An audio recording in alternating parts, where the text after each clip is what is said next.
നമ്മൾ ഇന്ന് ഈ ഒരു വീഡിയോയിലൂടെ നോക്കാൻ പോകുന്നത് നിങ്ങൾ ഇൻസ്റ്റയിലും ചില ന്യൂസ് പേജിലും കേട്ടിട്ടുണ്ടാവും 2025 ഇന്ത്യൻ സിനിമയിലെ ഏറ്റവും വലിയ ഫ്ലോപ്പ് അത് നമ്മുടെ ലാലേട്ടന്റെ പേരിലാണ്. അതായത് ലാലേട്ടന്റെ വൃഷഭ എന്ന സിനിമ ഒരു 70 കോടി ബഡ്ജറ്റുള്ള സിനിമയാണ്. എന്നാൽ ഇതിനേക്കാൾ ത്രിബിൾ ബഡ്ജറ്റുള്ള പല പല പാൻ ഇന്ത്യൻ ബോംബുകൾ വേറെയുമുണ്ട്. നമുക്കിങ്ങനെയുള്ള എല്ലാ സിനിമയും കൂട്ടി സയന്റിഫിക്കലി ആരുടെ പേരിലാണ് ഏറ്റവും വലിയ ബോംബ് എന്ന് നോക്കാം. അപ്പോൾ ആദ്യത്തേത് ഒരു ബോളിവുഡ് സിനിമയാണ്. ആ ഒരു സിനിമയാണ് മസ്തി 4 എന്ന സിനിമ. ഇതൊരു കോമഡി കാറ്റഗറിയിൽ വരുന്ന സിനിമയാണ്. ഈ ഒരു പടം തുടങ്ങിയപ്പോൾ തന്നെ ഇതൊരു ബോംബ് സിനിമയാണെന്ന് ആളുകൾക്ക് മനസ്സിലായി. എന്തായാലും തിയേറ്ററിൽ വന്നതല്ലേ, എന്നാൽ ഇന്റർവെല്ലിന് ഫുഡ് കഴിച്ചിട്ട് പോകാം എന്ന് കരുതി ഫുഡ് വാങ്ങി തിരികെ വന്നവനെയല്ല തിയേറ്ററിൽ വെച്ച് തന്നെ ഛർദിപ്പിച്ച് വിട്ട ഒരു സിനിമ കൂടിയാണിത്. അതായത് ഫസ്റ്റ് ഹാഫ് തന്നെ ഇറങ്ങി ഓടിക്കോളണം എന്ന രീതിയിലുള്ള വ്യത്യസ്തമായ ഒരു സിനിമയാണിത്. അതായത് ഈ ഒരു സിനിമയിൽ കോമഡി എന്ന രീതിയിൽ വളരെ മോശമായ പല സീനുകളുമുണ്ട്. ഈ ഒരു സിനിമയുടെ ബഡ്ജറ്റ് 40 കോടി രൂപയായിരുന്നു. ഒരു 15 to 19 കോടി രൂപയാണ് ഈ ഒരു സിനിമയുടെ കളക്ഷൻ. അങ്ങനെ നോക്കുമ്പോൾ ഒരു 21 മുതൽ 25 കോടി രൂപ വരെ ഈ ഒരു സിനിമയ്ക്ക് ടോട്ടലായി നഷ്ടം വന്നിട്ടുണ്ട്. അടുത്ത സിനിമയാണ് എമർജൻസി എന്ന സിനിമ. ഇതും ഒരു ബോളിവുഡ് സിനിമയാണ്. ഇന്ദിരാഗാന്ധിയുടെ ബയോപിക് ആയിരുന്നു സിനിമ. 60 കോടിയാണ് ഈ ഒരു സിനിമയുടെ ബഡ്ജറ്റ്. കളക്ഷൻ 23 കോടിക്കടുത്താണ്. ടോട്ടൽ ഒരു 36 കോടിക്കടുത്ത് ഈ ഒരു സിനിമയ്ക്ക് നഷ്ടം വന്നു. അടുത്തതും ഒരു ബോളിവുഡ് സിനിമയാണ്. ഇതിന്റെ പേരാണ് ലവ് യപ്പ. ഇതൊരു റൊമാൻറ്റിക് കോമഡി സിനിമയായിരുന്നു. നമ്മുടെ ആമിർ ഖാന്റെ മകനായിട്ടുള്ള ജുനൈദ് ഖാനായിരുന്നു സിനിമയിലെ നായകൻ. പടം വളരെ വലിയൊരു ബോംബായിരുന്നു. 60 കോടി ബഡ്ജറ്റിൽ വന്ന് 10 കോടി കളക്ഷൻ നേടി. ടോട്ടൽ 50 കോടി രൂപ ലോസായി. അടുത്തത് എല്ലാ ബോംബ് ലിസ്റ്റിലും മെയിൻ ആയിട്ട് കണ്ടുവരുന്ന ഒരു പ്രത്യേക വ്യക്തിയാണ്. അതാണ് നമ്മുടെ ടൈഗർ ഷെറൂഫ്. മുമ്പത്തെ കൊല്ലമെല്ലാം ഈ ഒരു ലിസ്റ്റ് ഭരിച്ചുകൊണ്ടിരുന്നത് നമ്മുടെ ടൈഗർ ഷെറൂഫും അക്ഷയ് കുമാറുമായിരുന്നു. ഇപ്പോൾ ഇവർക്ക് പിന്നെയും ഒരു മയം വന്നിട്ടുണ്ട്. 2023 ടൈമിലല്ല, ഹിരോഷിമ ബോംബ് വരെ മാറി നിൽക്കുന്ന രീതിയിൽ ടൈഗർ ഷെറൂഫ് ഒരു പടം ഇറക്കി. ഇത് നമ്മൾ പലതവണ പറഞ്ഞിട്ടുണ്ട്. ഗൺപത്ത് എന്ന സിനിമ 200 കോടി ബഡ്ജറ്റ് വന്ന് 13 കോടിയാണ് കളക്ഷൻ നേടിയത്. പക്ഷെ ഇത്തവണത്തെ സിനിമ അത്രയും വലിയൊരു ഹിരോഷിമ ബോംബല്ല.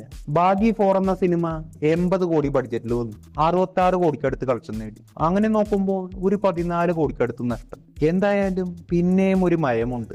മറ്റേ പ്രൊഡ്യൂസറിന്റെ വീടിന്റെ ആധാരം വരെയും പോയി. ഇപ്പോൾ നമ്മൾ ലിസ്റ്റ് നോക്കുന്നത് ബഡ്ജറ്റിന്റെ ബേസിലാണ്. ലാസ്റ്റ് നമ്മൾ റിക്കവറി പെർസെന്റേജ് നോക്കും. അപ്പോൾ നമുക്ക് മനസ്സിലാവും ടോപ്പ് ഏത് സിനിമയാണ്. അടുത്ത സിനിമയാണ് ആസാദ്. ഇതും ഒരു ബോളിവുഡ് സിനിമയാണ്.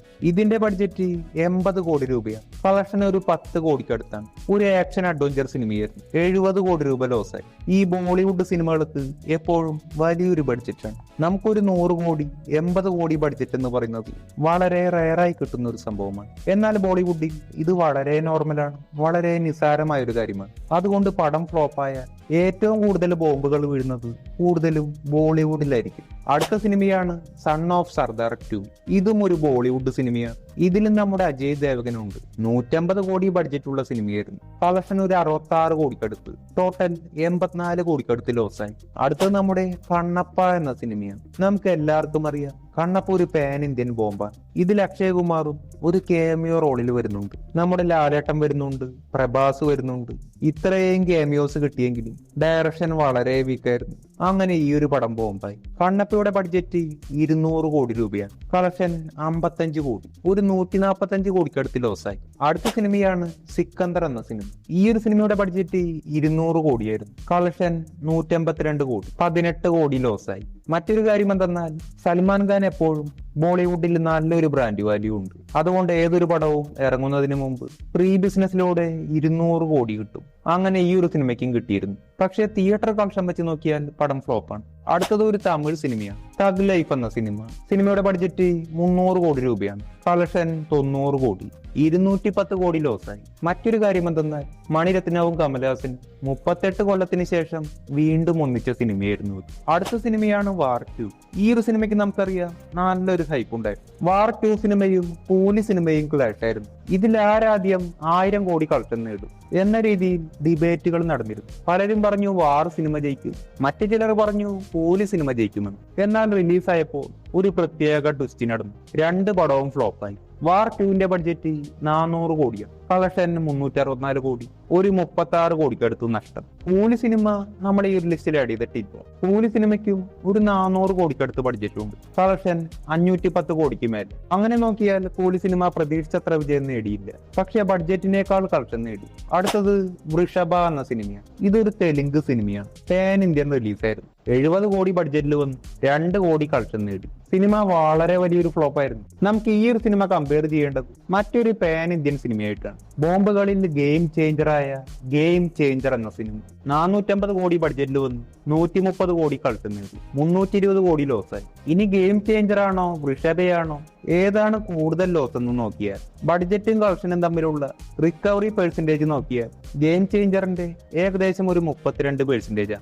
വൃഷഭയുടെ കാര്യം നോക്കിയാൽ 70 കോടി ബഡ്ജറ്റിൽ 2 കോടി കളക്ഷൻ നേടി, ഏകദേശം ഒരു 3% റിക്കവറി. അങ്ങനെ നോക്കുമ്പോൾ വലിയൊരു ഫ്ലോപ്പാണ്. എന്തുകൊണ്ട് ഫ്ലോപ്പ് ആയിരുന്നാൽ സിനിമയുടെ ഡയറക്ടറിന് സ്വന്തം ലാംഗ്വേജിലല്ലാതെ മറ്റ് ഭാഷകളിൽ വലിയൊരു പിടിയില്ല. നമ്മുടെ ലാലേട്ടന്റെ കാര്യം നോക്കിയാൽ നോർത്തിൽ പിടിയൽപ്പം കുറവാണ്. ഇതുകൊണ്ട് തന്നെ സിനിമയ്ക്ക് ഹൈപ്പ് വളരെ കുറവാണ്. അപ്പോൾ ഹൈപ്പ് കിട്ടേണ്ടത് സ്വന്തം ലാംഗ്വേജിലാണ്. നമ്മുടെ മലയാളി ഓഡിയൻസിന്റെ കാര്യം നോക്കിയാൽ ലാലേട്ടന്റെ ഒരു നോർമൽ സിനിമ വന്നാൽ വളരെ വലിയൊരു ഹൈപ്പ് ആയിരിക്കും. പക്ഷേ ബിഗ് ബഡ്ജറ്റ് സിനിമകൾ വരുമ്പോൾ പല ആളുകളും ഇപ്പോൾ ഒന്ന് ശ്രദ്ധിക്കുന്നുണ്ട്. അതായത് ലാലേട്ടന്റെ ഓവർ ഹൈപ്പിൽ വന്ന് പല ബിഗ് ബഡ്ജറ്റ് സിനിമകളും ഫ്ലോപ്പായി. അതുകൊണ്ട് ഇങ്ങനെയുള്ള സിനിമകൾ വരുമ്പോൾ സിനിമയിലെ കോസ്റ്റ്യൂം, ട്രെയിലർ, ടീസർ ഇതിലെന്തെങ്കിലും ഒരു പെശക് തോന്നിയാൽ റിവ്യൂ നോക്കിയിട്ട് പോകാം എന്ന ആളുകൾ പ്ലാൻ ചെയ്യുന്നു. അങ്ങനെ ഇതിന്റെ റിവ്യൂ വന്നപ്പോൾ സിനിമയുടെ സ്റ്റോറി, സ്റ്റണ്ട് സീനുകൾ, VFX ഇതിനെല്ലാം നെഗറ്റീവ് റെസ്പോൺസ് ആയിരുന്നു. മറ്റൊരു മെയിൻ കാര്യമാണ്, ഇതൊരു മലയാള സിനിമയല്ല. ഇത് മലയാളത്തിലായിരുന്നെങ്കിൽ ലാലേട്ടന്റെ ബോക്സ് ഓഫീസ് പവർ വെച്ച് എത്ര ഫ്ലോപ്പ് സിനിമയാണെങ്കിലും ഒരു 30% എങ്കിലും എന്തായാലും റിക്കവറി കിട്ടേണ്ടതാണ്. പക്ഷേ പടം മലയാളത്തിലായിരുന്നില്ല.